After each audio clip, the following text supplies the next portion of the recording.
You've tuned in to RTD Radio. Lucky you. Thank you guys for tuning in to another episode of RTD Radio. Yes, sir. Today is going to be a continuation of Part two of last week. Of last week. We don't know how many parts total there's going to be. Yeah. We're just going to roll with it for now. Yeah, we ended up underestimating the list of topics we have for the paranormal subject. So last week we did go over a few topics, and this week we're going to try to limit it. We really want to get more in depth. Yes. And have a little bit more deeper conversations. Yeah, get a little more detailed because we did get some feedback, and most of our feedback said we were kind of just glossing over, being a little too general. So we're going to make an attempt to go a little deeper. Yeah, and I'm definitely fine with that. And I'm going to take the opportunity to welcome our new listeners. For those of you that just barely clicked on a new link, and this is the first time you listen to us, I am Carlos, and my co-host... Armando. And we are Road to damascusradio.com. Pretty soon, rtdradio.com. I mean... Yay. Yeah, we're thinking about it. For some of us, I can't spell Damascus. Yeah. Well, you know, not everybody has heard about Damascus. Exactly. So, you know, when you have a light conversation and we try to spread the word of our podcast, you know, we say, go to roadtodamascusradio.com, and some people, you know. So to make it easier, rtdradio.com. And for our Spanish-speaking audience, camino a damascoradio.com. We will probably get to the Spanish. Eventually, yeah. Not eventually. We should be doing one and one, my friend. We should, but time permitting, we're doing what we can. And we will. We both have jobs. Yes, you know, we do. I currently have two, but, you know. Yeah. And we have a very awesome Spanish-speaking guest lined up. Yeah, so I'm hoping that will push our Spanish episode agenda up pretty quick. It should be nice. And for those of you just tuning in, feel free to... I would encourage you to listen to the previous episodes to get caught up. And comment below. And comment, definitely. Interact we with love us. The feedback. We've gotten lots of feedback so far, everything positive. And a few except that one guy. Except that one guy, you know who you are. You know who you are. No, but everything's been positive, and we really appreciate that as well. Yes. Now, let's just dive in, man. Let's just dive in, definitely. I was about to say that, and I know we gave our little disclaimer on the previous episode, and this episode is no different. Yeah. If anything, I'm not going to say what we're going to talk about. I'm going to just, you know what, we're going to go into it just like you said. But I would... Today, seriously, I would just think about it and really pray. And also, we're gonna go on some darker topics. Yeah. I'm not gonna hold back. Just like we mentioned, we're gonna dive deeper into it. And, so you were holding back? I'm not gonna hold back this time. We're just gonna go into some of the darker things of the paranormal world. Okay. And we're gonna give personal experiences, stories I've heard. Yes. And, of course, Carlos' experiences you had. Yeah. And also we're going to dive into how it relates specific to certain biblical passages ideas. And ideas, really. Yeah. Now, to start off, I'm going to give a scenario, if you don't mind, Carlos. A scenario? Or I'm going to just start off with... like a story? Yeah, a story. Oh, okay. So, I want everybody listening to the sound of my voice. Oh, man, look at you. Go ahead and imagine yourself... Just any regular day. You know what? It's 5 o'clock. It's time to head home. You're driving home. Nothing specific happens. Kind of just a regular day. You go home. Kids are there welcoming you. Everything's so far uneventful. It's a pretty decent day. Yeah. You know what? It's time for bed. You didn't realize how tired you were from all the stresses at work and the chores you were doing at home. So you know what? You get ready for bed. You go to sleep. All right. You didn't realize how tired you were, so you ended up falling a very deep sleep. It's one of those where, you know what, nothing's going to wake you. That happens. It happens. I know it happens to me quite often. Often. Exactly. And then sometime in your sleep, you hear something. Something awakens you in the middle of the night. Wait. Are you asleep? You're asleep and you wake up. From your sleep? Yes. Okay. You wake up. Yes. But as you try to wake up, you realize that your eyes you're having a tough time actually getting out of that dream state. Oh. You're somewhere in between full lucidity Okay. and your sleep. You're So kind you're of in aware. that. You're aware, but you're not 100% awake yet. I know we all have that moment. I mean, if not every Oh. morning. I know where this is going. So while you're in that brief state, you're able to kind of get your eyes. You're able to open them, but you realize you can't move your legs. Mm. Your legs are Paralyzed? they're there, but you can't move them. And as you realize you can't move them, of course, the first instinct is to move your arms to try to uncover your sheets. Yeah. What's even worse is you can't move those either. Oh. You can feel your arms and legs, but you can't move them. Okay. Now, by this time, you're aware. And what's even worse is that you can't speak. Is this where I start screaming? Exactly. You can't speak, and then you notice it is staring at you. It? As you look out in this Oh. lightly lit room, Yeah. all you see at the foot of your bed are two red eyes. Ooh. Now these eyes inch their way closer to you, and as they get closer, you just feel a weight. First on your legs, and it slowly moves up to your chest, pressing down on your chest. Okay. And what makes it scary is not the fact that you can't move, it's the fact that you can't speak. Mm. All you can do is sit there frozen as this Thing. force is pushing itself upon you. Eventually, it works its way up your body to where it's face to face, eye to eye with you. That's pretty bad. That, my friends, is sleep paralysis. Sleep paralysis. And that's a topic I wanted to get into right now. Yeah, that's pretty heavy. That's some pretty start off. heavy stuff. And that story I told you is personal experience. Okay. Now, I'm going to go into more detail later on, but you know what? Like we've started so far, let's start off defining it. Yeah, can we get a definition, please, Professor Armando? When I looked up sleep paralysis, the way it's defined is a phenomenon in which an individual, either during falling asleep or awakening, briefly experiences an inability to move, speak, or react. It's a transitional state between wakefulness and sleep. It is often accompanied by terrifying hallucinations to which one is unable to react due to paralysis. Yeah, the hallucinations often involve a person or supernatural creature suffocating or terrifying the individual, accompanied by a feeling of pressure on one's chest and difficulty breathing. Man. Yeah, that's the... According to who? In this case... Is that Wikipedia? I think it's Wikipedia, yes. I did take a few different sources for the definition because some were very, you can't move. Or something was very general. It wasn't a very... so it's a hybrid definition. Yeah, I kind of took multiple ones. Okay. And, fair. And if you notice, a part of the definitions is very scientific. Like it kind of gave you that exact point between falling asleep and awakening. Yeah. Yeah.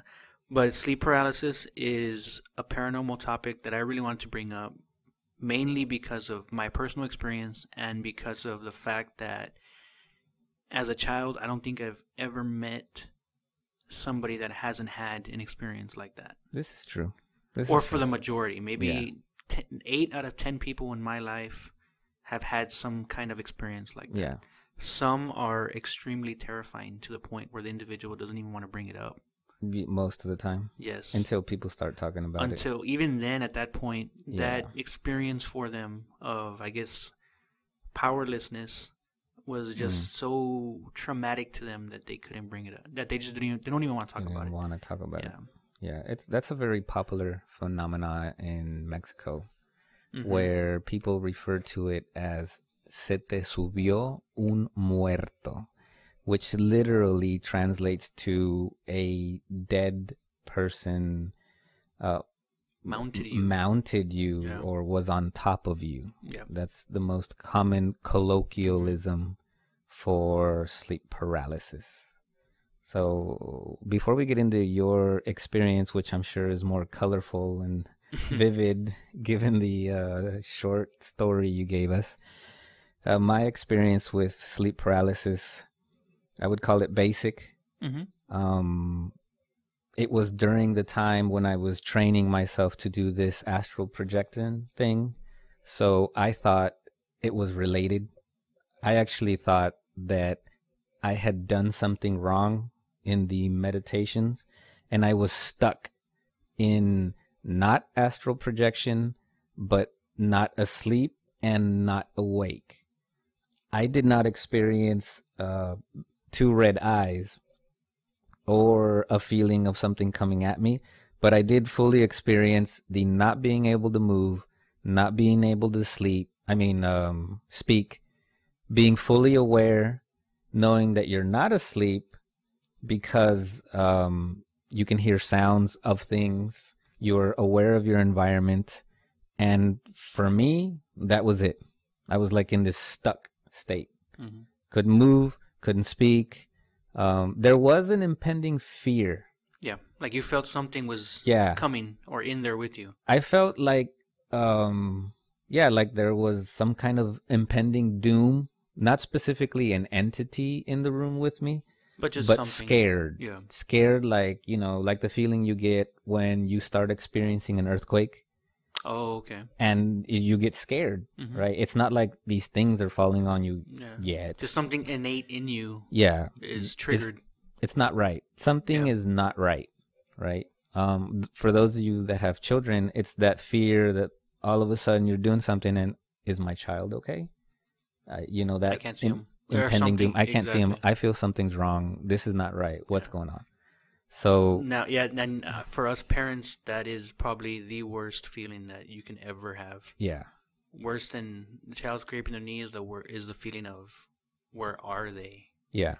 Yeah. Yeah. But that's something you can relate it to. Yeah. Yeah. So for me, it was very basic, and like I said, I confused it for just a wrong procedure in meditation towards astral projection. So, but please, I'm very interested. Well, actually, first I wanted to give a scientific explanation as to what current scientists or psychologists attribute this phenomena to. Okay. So, right off the bat, what is the main characteristic of sleep paralysis? The fact that you're paralyzed. Paralyzed, yeah. Exactly, that you can't move. And for the most part, you're awake. You're lucid. So, a lot of scientists, or specifically psychologists, because if you have this problem, you're going to go to a psychologist. The way a psychologist would diagnose it, I think you have the specific word, but they parapsychology. There you go. They would actually attribute it to it's all in your head. Yeah. It's something that you yourself generated. Hence the word parapsychology, which means more than psychological. So they're pretty much trying to say that, like you were mentioning a little while ago, much like the placebo effect, you're convincing yourself. Correct. You're convincing yourself that something is in that room. Yeah. Or something is causing you to have that tremendous amount of fear. Yeah. And a lot of psychologists will attribute that to, let's say, like the daily stresses of your life. Yeah. If you had a particularly stressful day, whether it be just a terrible boss or just a recent death, or anything could cause you to stress out, bills or a fight with your loved ones, or really anything that would just cause a traumatic event where you weren't able to fully express it and you kind of took it with you to sleep, it would manifest itself in just... Like paralysis? It would cause you to freeze. Well, like think of there's some of us that in the face of fear, you either have that fight or flight. Yeah. Or in some cases, you're just going to freeze. Yeah. You get that deer in the headlights. Yeah. There's a reason why the deer just looks at your headlights, because he's just frozen. Yeah. Yeah, in this case, that's the way some psychologists would try to diagnose it, where those pent-up fears caused by the stresses in your life literally cause you to just freeze. Okay. It seems counterintuitive, though. Like, if I'm stressed out, the last thing I want is to not be able to move.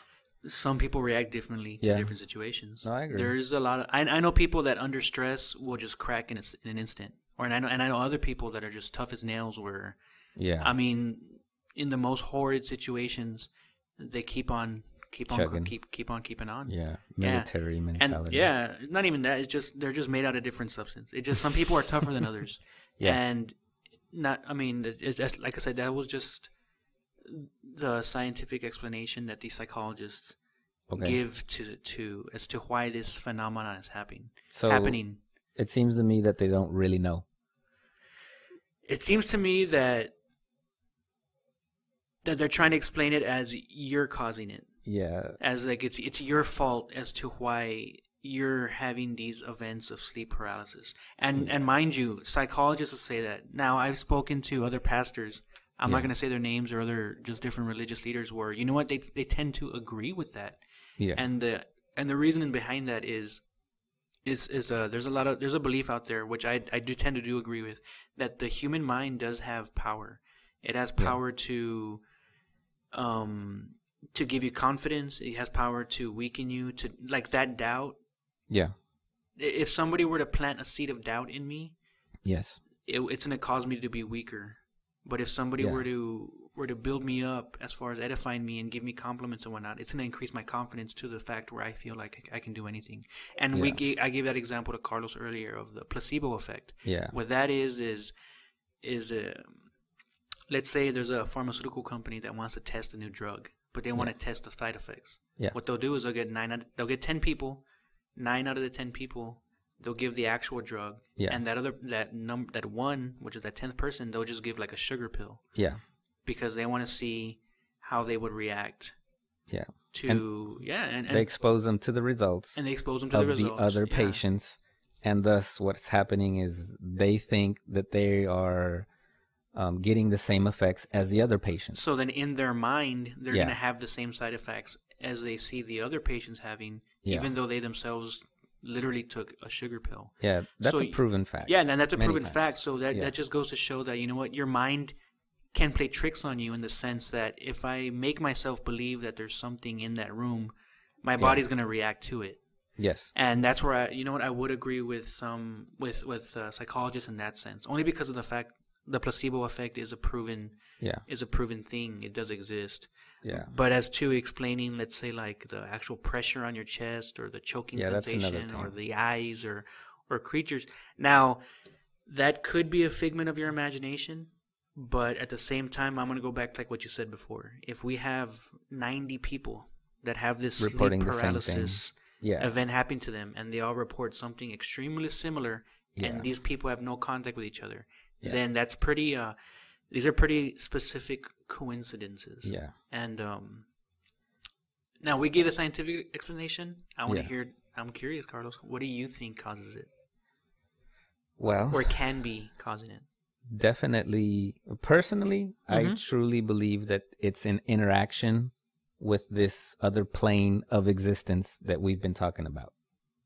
Personally, so it's an interaction.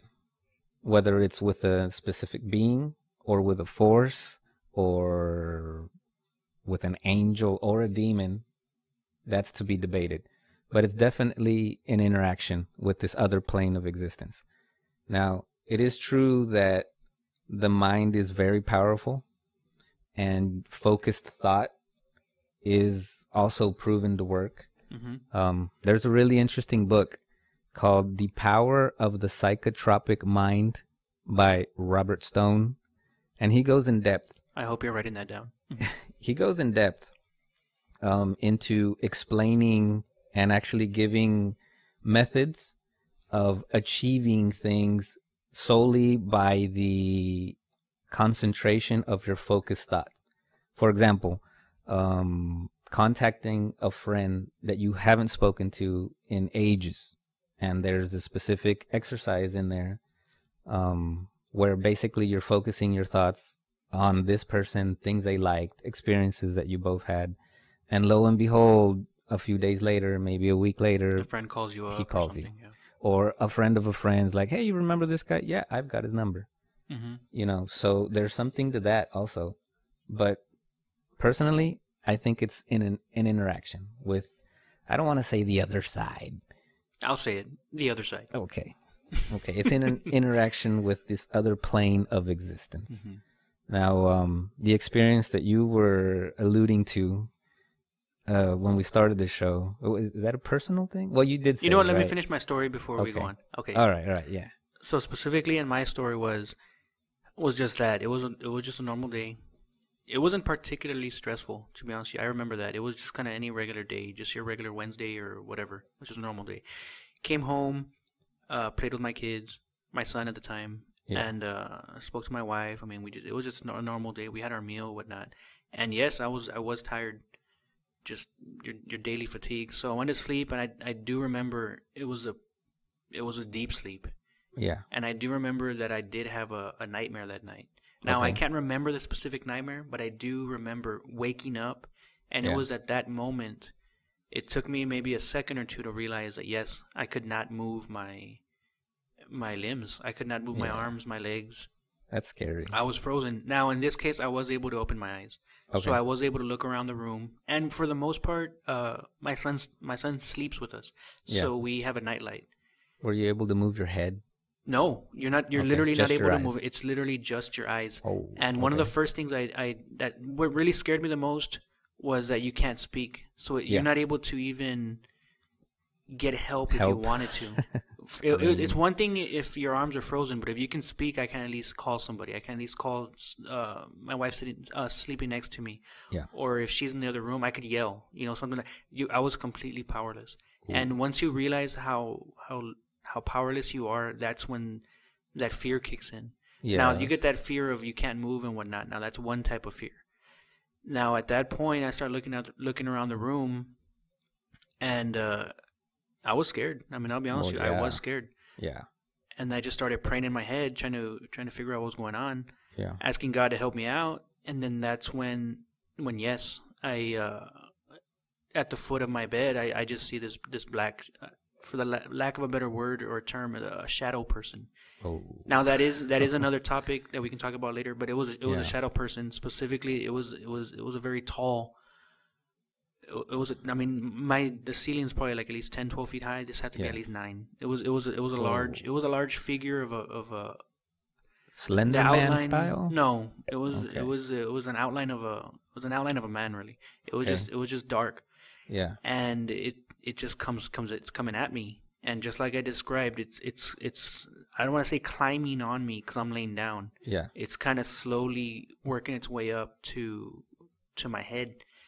What? And I'm literally feeling the pressure on my legs as it had weight. It had weight. It wasn't something weightlessness. Yeah. It had weight, so where it was actually like you could feel it on you. Yeah. You're paralyzed, but you still sense. You can still feel cold. You can still feel heat. Yeah. You can still feel pressure. Just like you can still feel pain. Yeah, you can. Exactly. Your senses are there. Yes. So in this case, it's working up its way towards my legs, and eventually it comes on my chest, and that's when it starts getting harder to breathe because it's heavy. Yeah. And by this point, I was scared. I mean, I wasn't even scared anymore. It would be terrified. Yeah. And I was more terrified not of that. More terrified. I wasn't terrified. I mean, I was scared of what was on me, but I was more terrified in the fact that nobody was helping me out. Okay. Now, what was worse was not the feeling of powerlessness. What made it even more terrifying was the fact that I knew that no matter how hard I tried to yell or call for help, nothing audibly came out of my mouth. Yeah. I couldn't. There's nothing. I couldn't scream. I couldn't yell. I couldn't do anything. Now, as this sensation of weight is crawling up, eventually it works its way to my throat. Ooh. And that's when I felt what you could call fingers slowly wrapping themselves around my throat. Whoa. And by this point, whatever it is looking right at me. I could see it with eyes, like laying on me. Yes. Okay, I'll be honest with you. You could. It had the. Yes, it had eyes. Now, not sockets? Eyeballs. It wasn't anything you could like. I could poke or anything like that. It just you could tell where its eyes would be in the shadow. Okay. Yeah. It's hard to describe. Yeah. Now, by this time, it's choking me. It's literally. Yeah. I can't breathe. Okay. Whatever weight was on my chest is now pushing its way on my throat. Damn. So where it's actually crushing my windpipe, I can't even breathe anymore. Damn. In my head, I'm just crying, calling for God to help me. Yeah. I'm literally just invoking the name of Jesus. I'm just Okay. yelling. Yeah. And after I don't know how many times of calling Jesus is when some miracle happened and my wife woke up. Okay. And the reason she said she woke up is because she could hear me struggling to breathe, the wheezing, Ooh. the actual. By this time, it was me gasping for air, what little I could, and she woke up. Yeah. Now she says, as soon as she woke up, she looked towards me because by this time, I mean, moments had passed. Now whatever was on me, I guess, noticed that she had woken up, so it was loosening in its grasp. Okay. And I was able to actually get out of my. I was actually able to say help. I was actually able to say her name. Audibly. My wife's name, audibly. Yeah. I mean, it wasn't yelling by any means. No, It was just like. I mean, you were being choked. Exactly. Yeah. As she turns to look at me, she sees it. Yeah. She was able to actually see whatever was on me, Okay. and within moments it just vanished. Okay. And it took me a little while for me to actually come to and be able to speak with her. Wow. Now, yeah, exactly. Now that was my personal event. This happened in summer of last year. Okay. Yeah, so this would have been just maybe a few months ago. Yeah. So that's what happened to me. Now, of course, I immediately started crying, talking to her, whatnot, because it's scary. Yeah. Well, yeah. And of course, I prayed. I mean, I just thank God for whatever it was, that it's gone, and I prayed for it to never come back. Yeah. Thankfully, I've spoken to, I've had people pray over my house and pray over my family, and up to now, nothing has came back. Nothing has been able to manifest itself back into my home. Well, thank God for that. Yeah, and coincidentally, this happened around the time that actually me and you were actually planning on doing the show. And we really started planning and doing a lot of research into what exactly we're talking about at this moment. Yeah. He got called out. Yeah, I got called out. It was almost as a warning. Yeah. But that's my personal story. Now, what do I think sleep paralysis is attributed to? Now, yes, I do agree with some psychologists, and yes, it a lot of times, you know what, it's going to be just in your head. Now, do I agree 100% of the time? No. 9 out of 10 times, or you know what, honestly, I think a majority of these times it would be actually just in your head where something is just causing you. I honestly, and yes, I would think the majority of the time it's just something in your head. Because of the stories I've heard, not all of them are accompanied by some apparition or something like that. We all do. Yeah. I mean, most of them do feel some kind of pressure on their chest. And you know what? Who doesn't feel that?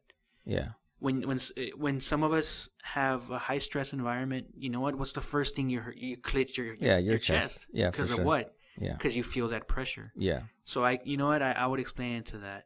But as far as having a third party, in this case my wife, next to me, seeing whatever was on top of me, I would, in my situation, I would say it'd be something demonic. Okay. It would be. I kicked the wrong hive of wasps, and you know what? They're coming at me.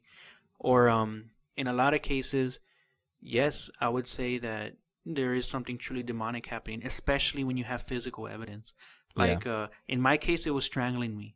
Yeah. Now, I don't know why I didn't think of it at the time, but I probably could have taken pictures of the actual redness on my throat.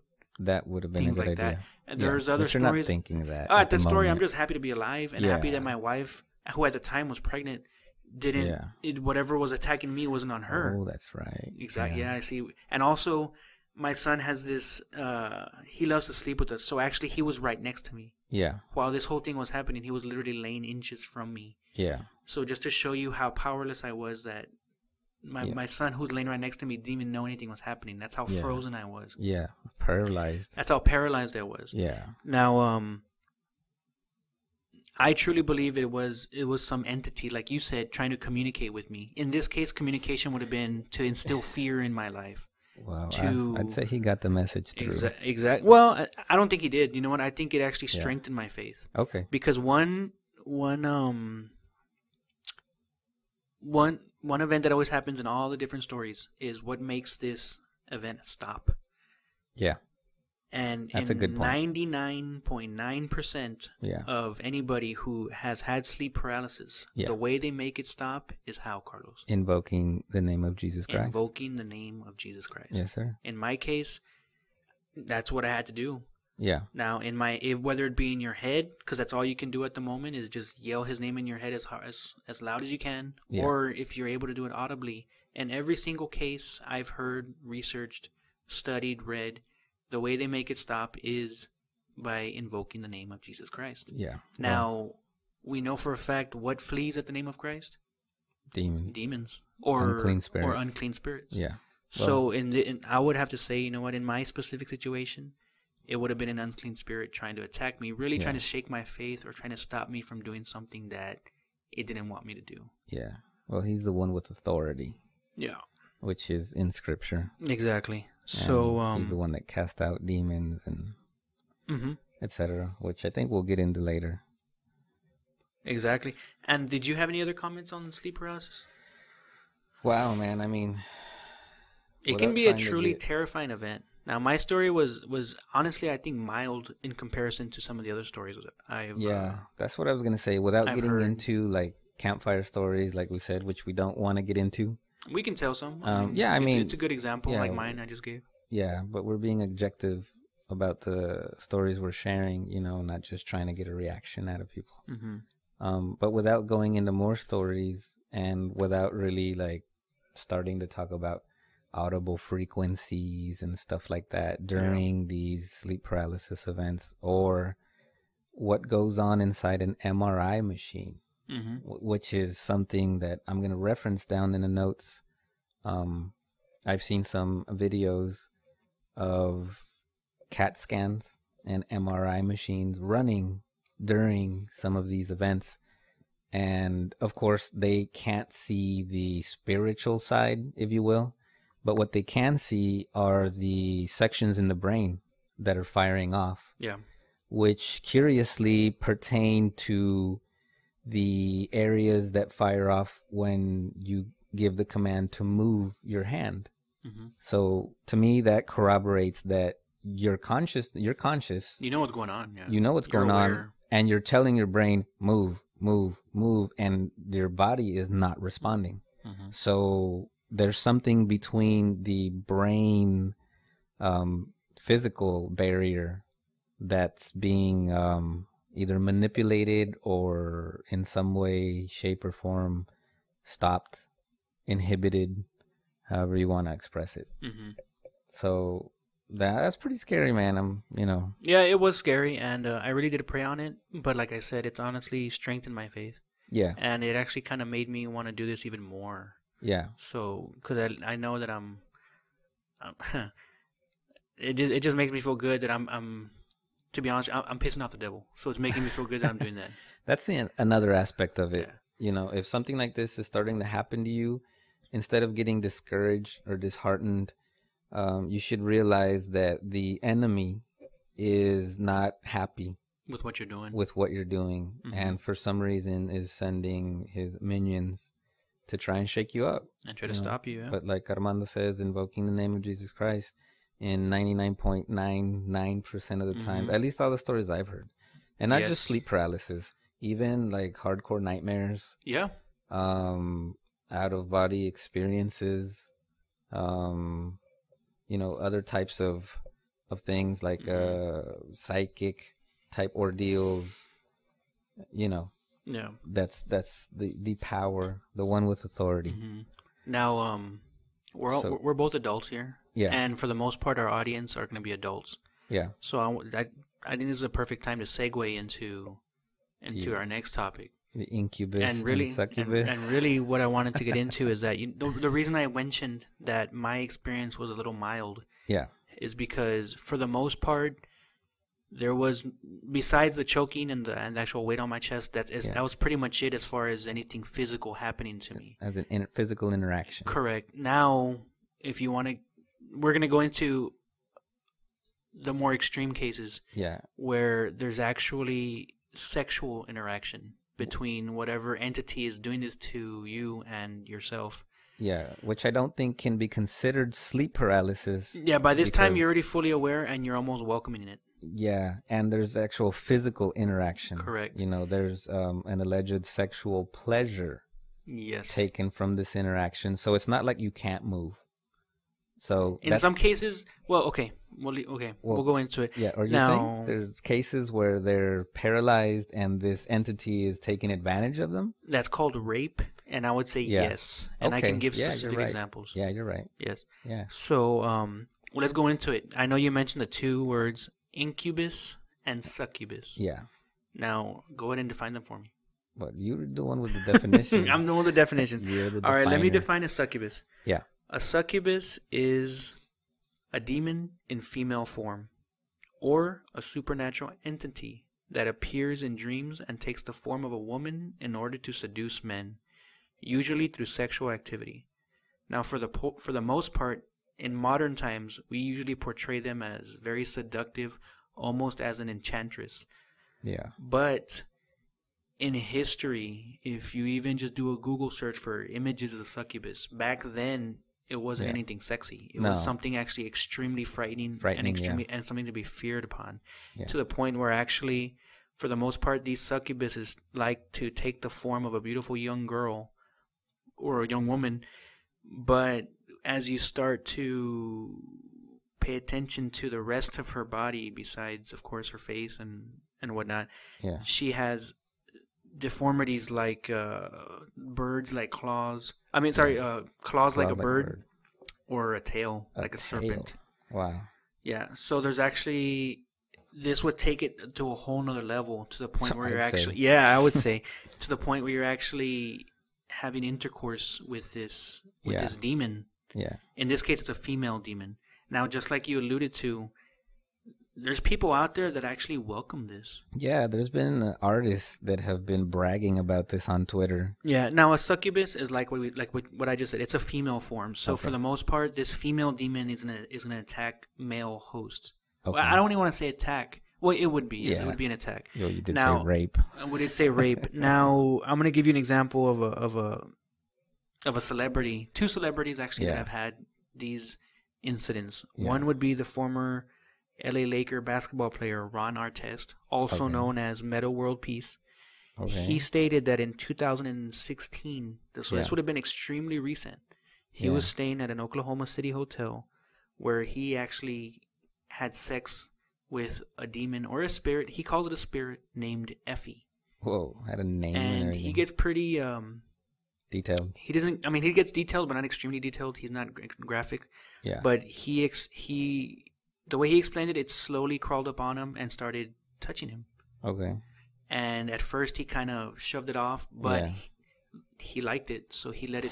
He let it, and he ended up doing his thing. And he claimed he had physical intercourse with this spirit. Okay. Now Google it, look it up. This is Ron Artest, also known as Meta World Peace, 2016 in Oklahoma City. Another one, the most recent case would be the widower of Whitney Houston. Bobby Brown. Bobby Brown? Bobby Brown. Really? I had not heard that. In an interview on 2020. So this is a major news publication. 2020. Yeah. He shared that shortly after his daughter died. Yeah. I mean, he was giving an interview about that. But oddly enough, for whatever reason, he felt compelled to share this story. Where in his Georgia home, he says he woke up one night and literally there was this ghost mounted on top of him. Okay, so he says it was like a ghost type figure. He specifically says it was a ghost. And he made it a point to point out that he was not on any kind of drugs. He was not drunk and whatnot. I know, that's the first thing you're going to say. Yeah. But he let it do its thing. Wow. He kind of enjoyed it. Wow. Now, what really... Okay, these are celebrities. Yeah. The one that really caught me was a pope. What? Yes. No, really? I would ask you to Google it and confirm what I'm saying. Yeah, no, I did not. Or search it up. Yeah, Pope Sylvester II. Who? His name is Pope Sylvester II in the year 999. Wow. He was allegedly involved with a succubus named Meridiana, who helped him actually achieve the rank of Pope within the Catholic Church. Now, before his death, he actually confessed of his sin and died repentant. He actually confessed to the fact that he was having this sexual relationship with this entity, and he actually gave its name. Wow. So it was an ongoing thing. Mm-hmm. So we had like a relationship. Exactly. Oh, man. So some of you, when we first started with this topic, thought we were just crazy.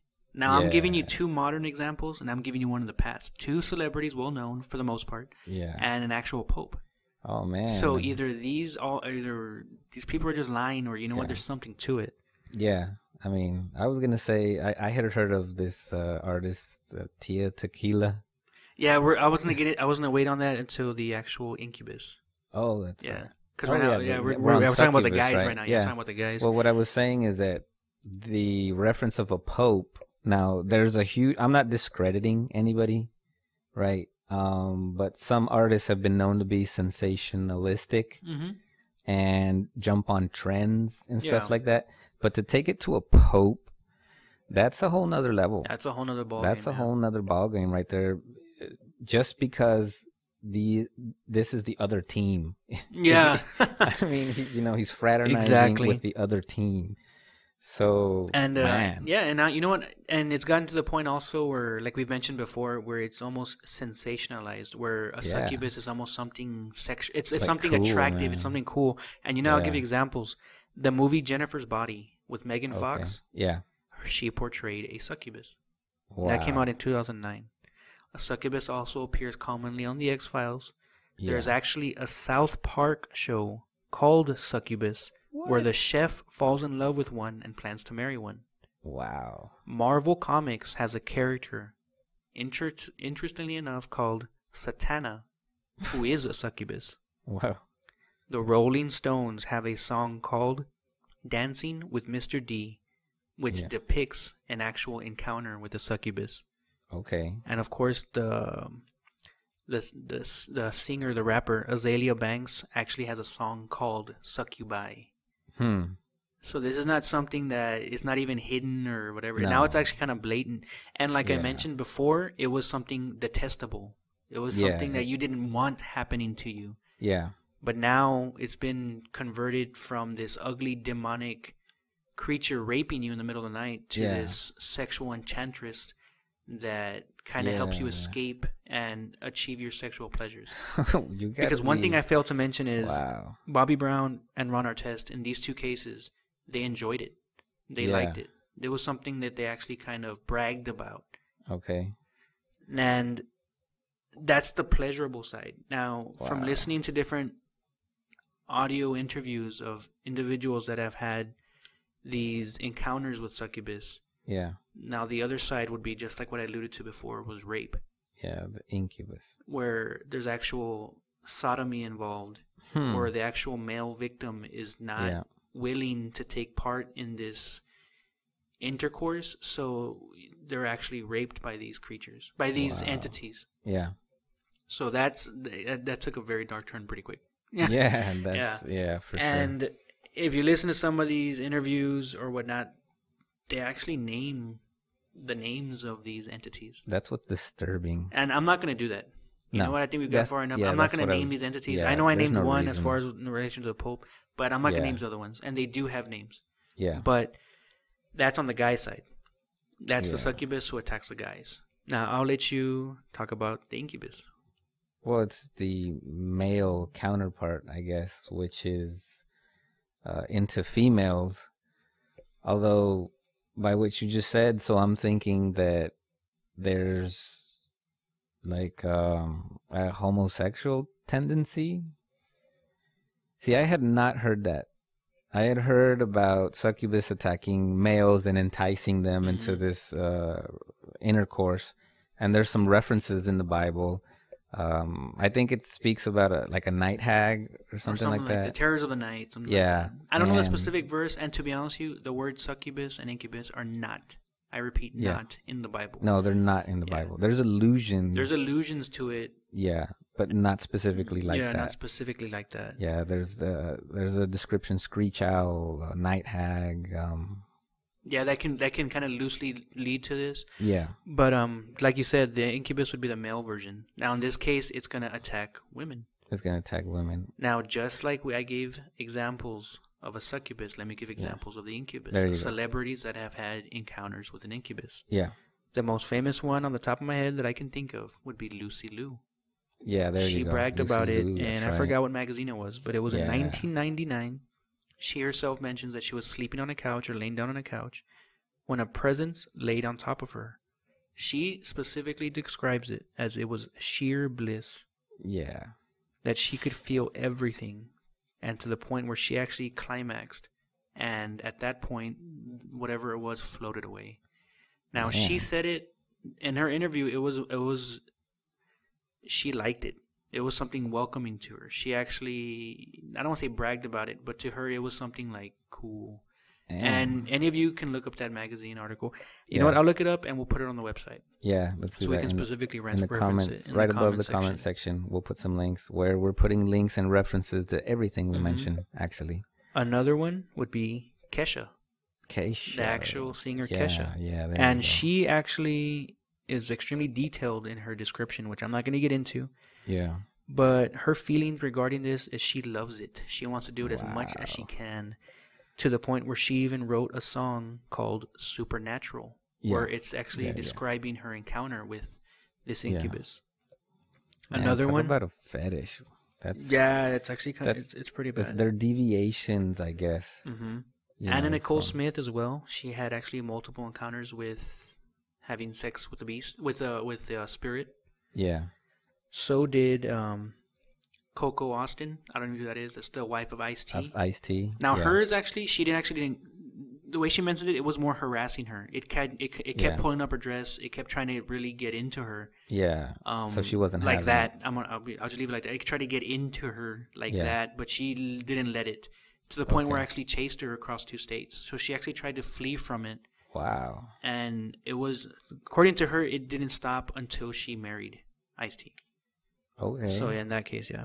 Well, Ice-T's a pretty rugged guy, so. Yeah, I mean, he's so bad he scares off the ghosts. There you go. Another one would be the actual star of the movie Paranormal Activity. Her name is Natasha Blasik.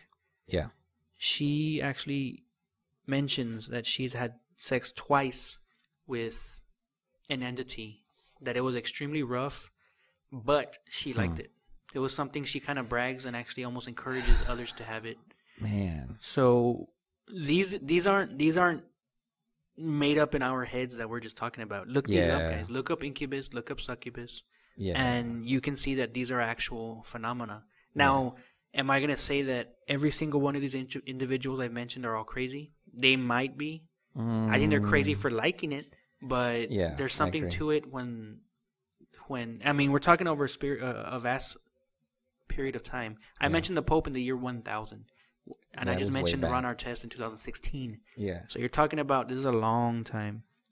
Now, these entities are mentioned actually quite often in literature, in ancient literature. Okay. Now, I'm going to give a specific example of St. Augustine. Now, do you know who that is? St. Augustine? No. He's actually one of the pillars of, like, let's say, the Catholic Church. Okay. He's huge. For those of you that don't know, I would encourage you to read him, some of his works.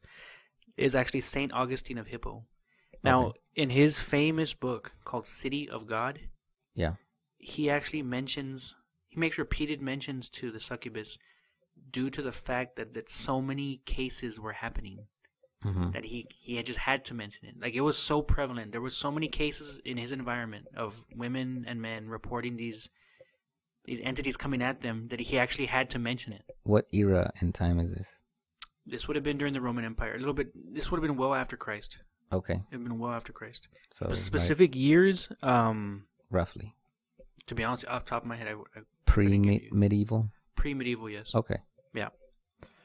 Now, going back to something you touched on is how can they rape, for example? Yeah. Now, if we're talking about a spirit, does a spirit have a sex? Can it be male, female, or both? Now, there's in some legends and some myths, they're able to kind of to shift between a male and a female as far as spirit-wise, so that if it's a male victim, it'll be a female. If it's a female victim, it'll be a male. They're able to kind of be asexual about it. There's references in scripture to them having sexual urges, but not specifically defining them in a male-female genre. Correct. Like a succubus, a woman demon, could attack a female. and a male could attack a male, which is where you get cases of sodomy, things like that. Also with females, and that's where it gets to, when you hear some of the stories, it does get quite disturbing.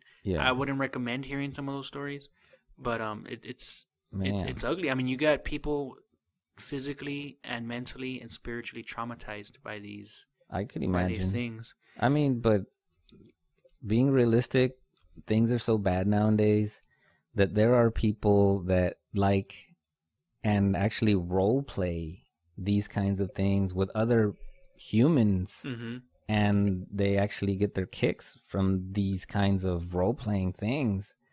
So I guess just taking that extra step and involving a demon I could see where someone who's real twisted would be pleasure. Attracted by it. Man, that's just, I don't know, man, though.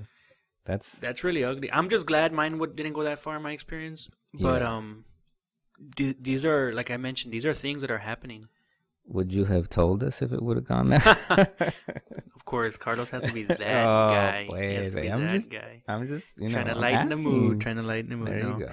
Now, one thing I did want to touch on is the origins of this. Of this myth. Now, I've heard some people refer to the Incubus and Succubus specifically as Lilith. Now, for those of you that don't know, I would encourage you to look up the legend or the myth of Lilith. Whether you believe it or not, basically what it boils down to is, apparently, according to this myth, Adam had a first wife before Eve, whose name was Lilith. Now she got angry, refused to be second to Adam, so her punishment was to become this succubus. Now, believe it or not, I mean, that's one of the origin stories. Do I subscribe to it? I do not. But it's just something to look into. And it's not a biblical account. It's not a biblical account by any means. Like we mentioned, the word incubus and succubus are nowhere in the Bible. No. Oddly enough, in some translations, the name Lilith is. In some translations. And that would be... They use the term Lilith instead of screech owl, which I believe is in Isaiah. I'll let you do the research on that, but yes. Other possible origins for this phenomena, I've heard people refer to it as the effects of the Genesis 6 event. And which, for those of you that don't know, there you go, is the moment described in the Bible, Genesis 6, where the fallen angels, the sons of God, they've fallen, and they basically come into the daughters of men because they saw that they were fair, and they took as many as they wanted and basically mated with them, and thus spawned these horrible creatures known as the Nephilim, which are described as the men of renown, giants. Now that's a whole subject. That's a whole nother subject into itself. But I see where you're going with that. I've heard some people use that Genesis 6 motif or meme as a way to describe the origins of the phenomena. And now that we're on that, I'm going to go ahead and bring in a non-canonized, the Book of Enoch. Makes specific references to one of the punishments for these fallen angels is that they are bound to roam the earth. I believe that was the punishment for the children, not the angels. There you go. To roam the earth with all of the desires of a human, yet not being able to inhabit a physical body, to quench these desires. So, in that case, I could totally see one of these entities trying to get their kicks. Trying to appease their sexual desires. There you go. By violating a human being. By violating, exactly. So, you know what? This is a perfect time to segue into, like what you just mentioned. The Book of Enoch describes these bodiless entities, specifically described as unclean spirits, are bound to roam the earth. Now, they're looking for somewhere to rest. So when they rest into a person, what is that called? That's called possession. That's called demonic possession. Demonic possession specifically. Which, you know what? Let's lead us into our next topic, demonic possession. Yes. Now, demonic possession, as described or as defined by Wikipedia, in this case, Let me roll over to my notes here. Demonic possession.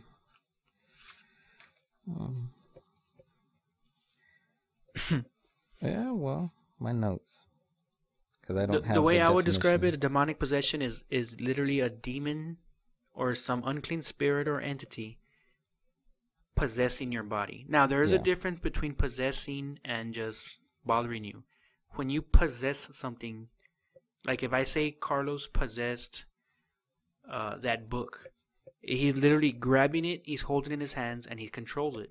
Yes. Every aspect, everything of that, whatever he's holding is now firmly in his control. Yeah. So when a demon possesses you, it literally controls everything. Yeah. So it controls you moving your arms when you walk. It controls your blinking, your breathing, everything. Yes. When it wants to. Now, it may let you cohabitate that body with it. But for all intents and purposes, once it's possessed, it's the demons. Yeah.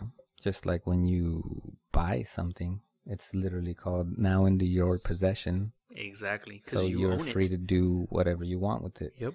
So Wikipedia defines demonic possession as the belief that individuals can be possessed by malevolent, preternatural beings, commonly referred to as demons or devils. Obsessions and possessions of the devil are placed in the rank of apparitions of the evil spirit among men. So, like Armando was saying, possession is, in a sense, ownership, where they are basically allowed to do as they will. Now, it's commonly believed that this possession doesn't just happen by chance. It's not a random event. Mm-hmm. You actually use your free will and invite it in. Invite it and exchange your body for whatever it is that you're exchanging with this entity. Mm-hmm. As described by the late Malachi Martin, there is no way for you to be tricked or fooled into being possessed or led into being possessed. Mm-hmm. And he actually goes as far as describing what he calls perfectly possessed, which means that, you know, there's no way you can be tricked into this. He does mention that it's a gradual thing. It's a slow fade. Yeah, it's a slow fade. There you go. It is a gradual thing. But at some point, you are literally consciously asked to exchange your body for, or allow this being into your body in exchange for whatever. It is also commonly believed that possession can be amongst family individuals. It's passed down through the generations. It can be. Nothing genetic. We want to make that point. Yeah, it's not genetic. It's something that you can actually teach to your children to be accepting of a certain demon. Yeah, which is a common occurrence in families that have been engaging in Satanism or occult practices. Satanic rituals. For many generations. And they do exist. Yeah, there is this thing called satanic ritual abuse. It's horrible. Yeah, and the members of this satanic ritual abuse don't always want to be there. It's kind of like they were born into the wrong family. Mm-hmm. The family is just into these things. And it's not specific to an age, a group, a specific religious background. There's no profile. There's no profile. There's the Vatican actually tried to recompile the information based on the exorcisms that they've performed, and they found that there's no profile, which is a really scary thing. The demon doesn't discriminate whether you're Hindu, Muslim, Jew, Christian, old, young, black, white. Yeah. Anything, it doesn't care. It also, people usually think that like artists will exchange fame or fortune for this kind of, you know, they'll exchange their talent bodies or whatever. Yeah, for whatever, but that's not always the case, according to Mr. Martin and this research that he did for the Vatican. Sometimes it just depends on a spirit inhabiting the body of somebody who wants something, and it could be as simple as of a physical object or the affection of another person. We all have things we want, and they take advantage of this in order to look for the precise time, the precise moment to be there. Now, that also doesn't mean that it'll happen to everybody. There are some people out there that are wanting to sell their soul, to make exchanges for fame, fortune, or whatever, and it doesn't work for them. So again, there's no pattern, there's no profile, it's not guaranteed. Thank God for that. Definitely, yeah. And basically, once you're possessed, you're at the will and whim of this demon. Entity. I'm going to call it demon. We'll just say demon for the rest of the show. Yeah. And it can't manifest. Well, it can manifest itself in many different ways, not always supernaturally. And you can't always tell if a person is possessed or not, especially if they are perfectly possessed, as described by Mr. Martin, Dr. Martin, I think. Yes. Now, perfectly possessed would be somebody that they don't give any obvious signs to their possession. Yeah. It could be your neighbor that has the perfect wife, the perfect kids, the perfect house, the perfect whatever. He seems to never have any problem, just a regular guy here and there. Yeah. And he's perfectly content in the fact that he's possessed. Yeah. For example, he's just the fact that they appear totally normal and they're at peace with their demon. Yeah. That's not to say honestly, it's to say that he's happy that the demon's there. Like, it's no conflict for him. Yeah. The demon is able to satisfy its needs by possessing his body. Like you alluded to, like we mentioned, the Book of Enoch, these demons were banished to roam the earth with their carnal desires, but unfortunately they can't satisfy them because they don't have a body. So what do? They take yours. Yeah. So, like the demon of gluttony, for example. A spirit can't eat because it's a spirit. It has no physicality to it. Yeah. But how is it going to satisfy its need to eat? It's going to possess a person and then use that vessel to eat as much as it wants to the point of obesity. It's like a parasite. Yeah. It's an infestation. Yeah. It's ugly. I think this is where we get also the common description of the spirit of alcoholism, drug abuse, gluttony, like Armando said. It doesn't mean that the person is totally possessed, but they are being obsessed upon by a spirit that predominantly acts or thinks or is influencing you to constantly be a part of whatever it is that we're talking about. And it can be as simple as, procrastination, addiction to pornography, anything really that is, I'm going to say, unrighteous, ungodly, against the will and commandments of the Lord our God. And possessions have no time frame. No. They're not going to last 30 days and the demon gets bored and leaves. No. If he can be in you your entire life, it's going to be in you your entire life. Yeah. So a person can go an entire lifetime possessed. Yeah. And then teach their children to accept this demon.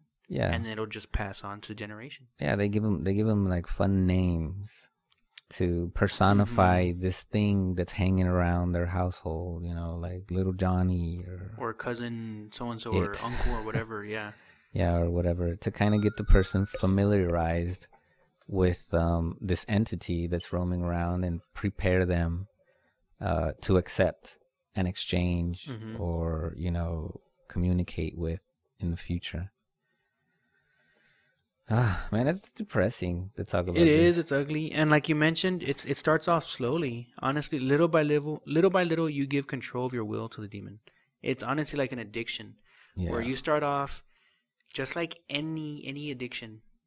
you start off just a little bit. Oh, a little bit's not gonna hurt. A little drinking's not gonna hurt. A little cheating on my wife is not gonna hurt. A little looking at this I shouldn't be looking at is not gonna hurt. A little, it just starts off slowly and then ends up snowballing to the fact where you become addicted to whatever action. And that demon that started off taunting you and leading you to that evil action ends up just, you give him, you're so addicted to that vice that you'll let that demon take over you so that you can satisfy your want just like the demon. Your desire just like the demon. To the point where once you actually invite it in, now it's going to take a while to get to that point. Yeah. And just like you mentioned, not everybody can be possessed. No. For the actual true born-again Christian, to the actual true somebody that's actually living their godly life and has that faith strong enough, the demon cannot possess you, but it can obsess you. Yeah. It can bother you. It can torment you. Yeah. It can cause things to happen. It's just going to keep on attacking you because it can't go into you. Yeah, and it's pretty much obsessed. It's obsessed with you. Yeah. Now, I know we're referencing Malachi Martin quite a bit. Yeah. And well, he's kind of the authority. I would honestly, he's passed away now. Malachi Martin, to give a small background on him, he was a Jesuit priest. He spent over 30 years as an exorcist for the Catholic Church. He actually left the church later on in his life due to some of the things he had seen within the church, some of the corruption and whatnot. And he decided to leave. He decided to leave. That and the Jesuit order. Yes, altogether. And he actually started writing books exposing some of the things he was looking at.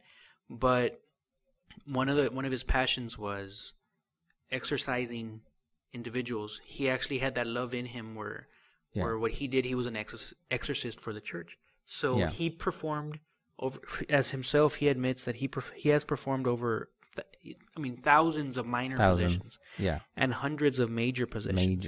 Now, the difference would be the duration and the intensity. Now, specifically, he states that possessions can last a few days, a few hours, a few weeks.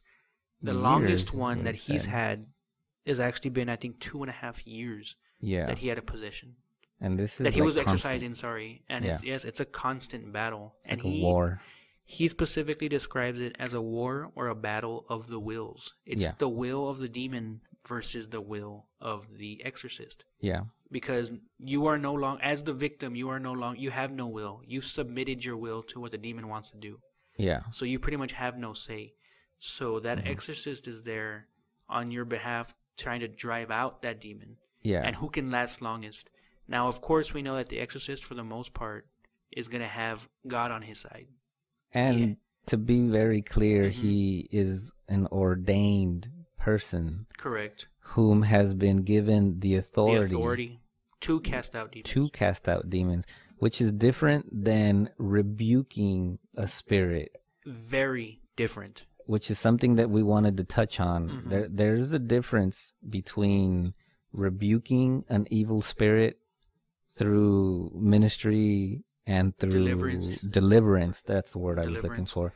Through deliverance and exorcising a demon. There's a big difference. There's a huge difference. So, if you believe that you're possessed, please look for an exorcist. And you could probably go to your local bishop if you're Catholic.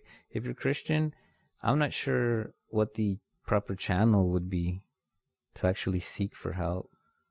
Now, the way Malachi Martin kind of made a point too was try to go somebody that has a proven record of doing it. Yeah. So let's say you're not Catholic, which we are not. Yeah, we're not. Not that I have any. I mean, just we're not. No, we're not. We're not. Yeah. We all know. We all have our pastor. We all have our spiritual leader. Yeah. Now, if that individual is not an exorcist, that individual has never performed an exorcism. Yeah. He's probably not qualified. He's probably not qualified. And for one, I'm going to ask that individual if he knows somebody that does. For the most part, being a pastor or a spiritual or the head of a church, it's a small community. Yes. They're going to know each other, or they're going to know somebody that knows somebody that can direct you. Now, a good pastor is going to love you enough, to get you in front of the right person. Yeah. But Malachi Martin always mentions go to somebody qualified. Yeah. You're not going to go to your plumber to do brain surgery. No. You're going to want to go to the guy that knows what he's doing. And you also have to rule out physical and psychological ailments. Yes. That's something. Yeah, you have to rule out that you don't have some form of Parkinson's or another. You actually might be diseased. You know what? Yeah.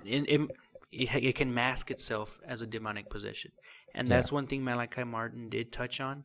He of course is speaking from the Catholic point of view as a Catholic priest. Yeah. Now, as he mentioned, as far as the process, how it starts, a person approaches the priest, says, "You know what? I believe I'm possessed." Yeah. So what would happen would be is that it to the bishop. That person gets taken to the bishop and whatever, and the bishop recommends an exorcist. For the most part, he mentioned that they do a medical analysis first. Yes. Well, for the most part, every diocese should be assigned an exorcist, some more than one. Yeah. Now, I know for a fact, like the Archbishop of Rome, I think they have like 30 exorcists, something like that. Now, if you're in a remote part of the world, they might just have one or whatnot. But yes, the exorcist is first going to put you through an evaluation. They're going to have you, tests. They're going to have you go through physical tests to see your overall health, and of course, mentally, how stable are you? Yeah. Now, one thing Malachi Martin did mention is that, you know what? Actually, the majority or a good chunk of people that believe they're possessed is because they do have, let's say, like a Parkinson's disease. Yeah. Or they actually have some physical ailment that's affecting them. It's not a true possession. It's just something's wrong with them. Something's wrong with them. Yeah, there's a medical explanation for what's happening to them. Yeah. Now, for those that don't, where it actually is a true possession, now that's when it starts getting real. Yeah. That's when, you know what, it's on. Yeah. And there can be supernatural occurrences. Yes. In an interview that we heard that he does with Art Bell, was that right? Yeah. I would honestly, you want to get more into it and hear specifically Malachi Martin's words as he describes it? Yeah. Look up on YouTube, Malachi Martin. We'll provide a link. Yeah, we'll provide a link. Fortunately enough, before he passed away under mysterious circumstances, quote, air quotes, if you can see me right now. Yeah. After coincidentally he started talking about the church, he did a series of interviews where he gives pretty detailed explanations of what happens during an exorcism. And you look it up. It's they're old coast to coast interviews with the host Art Bell, and they're from the mid-90s. Now, like I said, this was before he died. He was able to do, I think, a total of like 3 or 4 interviews with Art Bell. He also does have a book called Hostage to the Devil. There you go. Which is his writing about that. Yeah. Now, we're using Malachi Martin as a good benchmark as what an exorcist is, because he's very detailed and he is proven. He has that actual track record of providing exorcists. Now, one thing he does point out is not all of them are successful. No. He himself has mentioned that, you know what, there's been some demons that he hasn't been able to, and unfortunately the individual does pass away. Damn. And it's just it can be ugly. Now, in one of his interviews, he actually kind of gives you a good breakdown of the process of an exorcism. Now, we started off with the individual going to the priest recommending him to an exorcist. The exorcist recommends him to a psychiatrist or whatnot. Yeah. And then now what happens after that? Now, if it's proven to be a true exorcism, they actually... A true possession, I'm sorry. Yeah. Then yes, that's when the process starts. Yeah. Now, the process as he described it is you have to prepare the individual. For the most part, the individual is aware what's about to happen because the demon knows.